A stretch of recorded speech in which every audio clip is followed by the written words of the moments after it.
전문가를 위한 소규모 신축 비밀가의 두 번째 시간, 그 도로 기준 관련해가지고 이제 막다른 도로 규정이 있다 그랬어요. 그래서 10m 이상 35m 미만은 이제 3m가 되고, 이게 왜 중요한지 한번 설명드릴게요. 자, 이렇게 막혀 있습니다.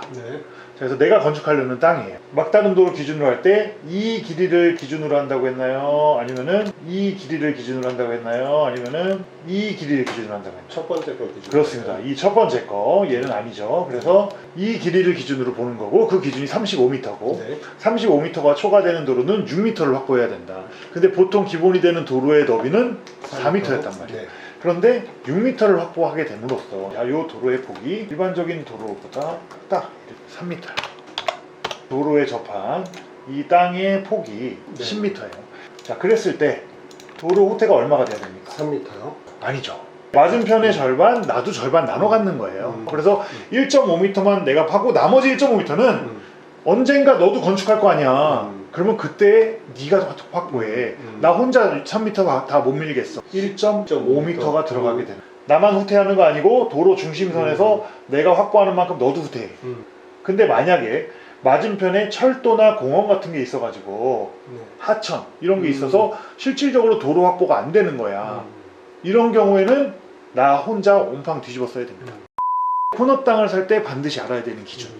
자, 우리가 코너 땅을 매입을 하다 보면 코너에 모서리가 날라가 있는 형태를 가끔 볼 수 있어요. 도로 모퉁이, 코너입니다. 네, 코너 땅에서의 건축선, 건축선이라는 거는 이제 건축을 하기 위해서 후퇴하는 그 선, 그리고 나머지 부분은 도로가 되는 거예요. 90도 미만인 경우가 있고 90도에서 90도 이상에서 120도 미만인 경우가 있어요. 자, 여기가 지금 삼거리 코너예요. 이렇게. 자, 두 가지 도로가 있어요. 당해 도로와 교차되는 도로라는 두 가지의 도로가 있어요. 코너니까 두 개의 도로에 접해 있을 거 아닙니까? 하나는 당해 도로고 하나는 교차되는 도로인 거예요. 그래서 당해 도로가 얘야, 교차되는 도로가 얘야.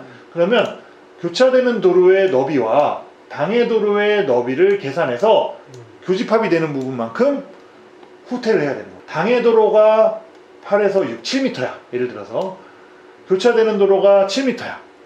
코너 땅이야. 그럼 몇 미터 후퇴해야 된다? 4m 후퇴. 자, 요거 꺾여 있는 거 보이세요? 코너 꺾여 있죠. 자, 이런 도로. 여기서 당해 도로와 교차되는 도로가 도대체 뭐냐? 얘를 당해로 하거나 얘를 당해로 하거나 결과값은 똑같습니다. 후퇴하는 요 기준은 똑같아요.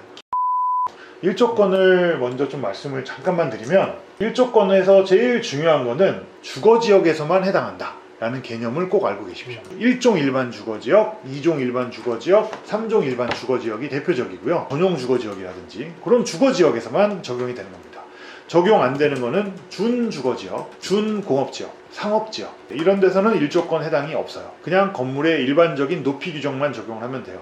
그럼 그때는 높이 규정이 왜 필요하냐? 지구단위 계획 같은 게 성립이 돼 있는 데가 있어요. 지구단위 계획 들어보셨죠? 미관이나 기능을 확보하기 위해서 도시의 계획을 하는 거예요. 내가 집중적으로 좀 관리를 해야겠다. 그래서 일반적인 기준보다 하나의 더 제한사항을 둔다. 니네가 건축을 하려고 할 때 여기는 내가 관심을 특별히 많이 가지고 있는 지역이니까, 야, 법상 용적률이 준주거 지역이니까 400%지 근데 여기는 공일개발 너무 많이 하면 안 돼. 건물의 높이를 내가 250%까지 제한할 거야. 건축물의 높이를 30m만 지어. 그 이상은 안 돼. 그런 느낌이에요. 이 높이 규정을 그때 이제 준주거, 상업지역 이런 데서는 적용을 받게 되는 거고, 주거지역도 마찬가지고. 나머지 높이에 대한 규정은 대부분 이제 일조권과 연관이 되게 됩니다. 그래서 일조권은 주거지역에서 맞은편에 있는 대지나 건물에 햇볕을 받을 권리를 보장해준다. 자, 이렇게 일조권을 사선을 제한을 함으로써 건축물의 높이를 많이 못 올려서, 이런 식으로 하면 이쪽에 있는 땅이 햇볕 보호받을 권리가 있겠죠. 1.5m 1.5m는 뭐냐면 높이가 9m인 라인까지예요. 그 다음에 9m가 초과하는 부분 있죠. 높이의 2분의 1만큼 떼야 돼요. 그럼 예를 들어서 한 층의 높이가 그냥 3m라고 가정을 하자고요. 그러면 9m가 되는 부분은 3층 아닙니까? 그죠? 4층은 몇 미터겠어요? 12m겠죠. 북쪽에서부터 높이의 2분의 1을 떼라. 그럼 몇 미터입니까? 6m는 이 정도 되겠네. 그쵸? 이 정도 후퇴해서 요 라인이 4층 라인이 되는 거예요. 건물의 높이를 그래서 저희가 3층까지는 9m를 넘지 않게 합니다. 이것 때문에 다중주택이 지금은 이제 지하가 안 되잖아요. 반지하의 높이를 조정해서 5층 건물이잖아요. 또 1층, 2층, 3층, 4층, 한 층 더 있잖아요. 아시죠? 5층이에요. 요 높이까지는 빵빵하게 지었어요. 여기가 8.9가 되게 계획을 하는 겁니다. 그래서 반지하의 높이를 조절해서 얘기를 하는 거예요. 그렇게 해서 일조권의 제한을 최대한 덜 받으려고 노력을 하는 겁니다. 아까 그림처럼 북쪽이 이쪽이면 항상 이렇게 정북 방향으로 했나요? 안 그래요. 도로가 여기야. 도로가. 요게 내가 건축하려는 땅이야. 요게. 자, 그러면 일조권 어떻게 받습니까? 북쪽은 이쪽이야. 여기 남의 땅이 있어. 여기 남의 땅이야. 모든 경계선으로부터 수직 방향으로 1.5 해서 있는 겁니다. 그래서 여기가 3층 라인이 돼. 여기도 1.5 내려서 쭉 이어가지고 여기가 3층 라인이 되는 거예요. 4층은 아까 몇 미터였죠? 6m. 그래서 요 라인과 요 라인 6 다 따져가지고 요게 4층 라인. 자, 그럼 요게 이제 뭐가 되냐? 테라스, 베란다. 이 규정이 생기는 거예요. 그 다음에 여기가 다세대야. 예를 들면 자, 그러면 공지 얼마큼 띄어야 됩니까? 1m. 그렇죠. 1m 뛸 때는 공지 계산할 때는 1조권은 이렇게 정북이지만 그 공지는 이렇게 계산합니다. 수직으로 이제 다 띄는 거예요. 루트 1이니까 1.5보단 작겠지. 그러니까 얘는 공지가 이미 띄어진 거야. 여기는. 근데 여기는 안 띄어졌죠. 1m 후퇴. 여기도 1m 후퇴. 5층은 몇 미터 후퇴해야 돼? 7.5m. 그렇죠. 그러면 6m보다 1.5 더 후퇴해가지고 쭉 5층 라인. 여기 쭉 5층 라인.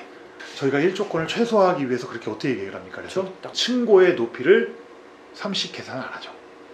빌라 지을 때 층고가 3m씩인 경우는 거의 없습니다. 최소한의 높이를 함으로써 4층부터의 1조권 제한을 최소화시키려고 2.7까지는 내가 요즘에 이야기를 해봤습니다. 2.7. 네, 그리고 여기는 3m는 봐셔야 됩니다.